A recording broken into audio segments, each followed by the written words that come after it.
peut-être on sera tous d'accord, c'est que quand on regarde les alliances qui ont été faites avec La République En Marche partout en France, je dirais qu'on a vu le vrai visage de la Macronie, puisque vos alliances se sont faites à droite. Donc tout ce qui était le début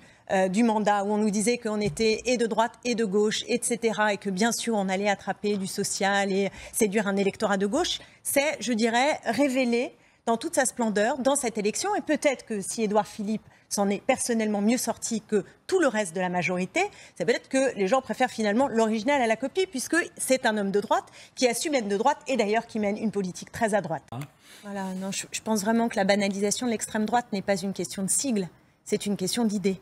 Et donc, pour moi, le danger est non seulement toujours là, mais il est même encore plus là, au sens où il y aurait une ascension irrésistible de l'extrême droite qui pourrait conquérir le pouvoir suprême. Je ne sais pas si on se rend compte de ce qui se passe. Et il se trouve que le pouvoir en place, la Macronie, suscite une colère générale dans ce pays. Donc moi, je ne sais pas si c'est un front républicain qui permet d'y répondre, mais je suis absolument certaine qu'il faut constituer un front d'humanité face à cette extrême droite menaçante et que de ce point de vue, nous avons une responsabilité à faire prospérer à une échelle nationale et pas simplement locale, en nous appuyant sur ce qui a justement pu fonctionner dans cette élection municipale, mais en allant au-delà pour faire en sorte qu'en 2022, il n'y ait pas un choix terrifiant entre soit on continue avec ceux qui ont tout cassé depuis 3 ans, soit c'est le pire qui est devant nous avec des propositions xénophobes et racistes. Madame Autain, chaque fois que des maires du RN ont été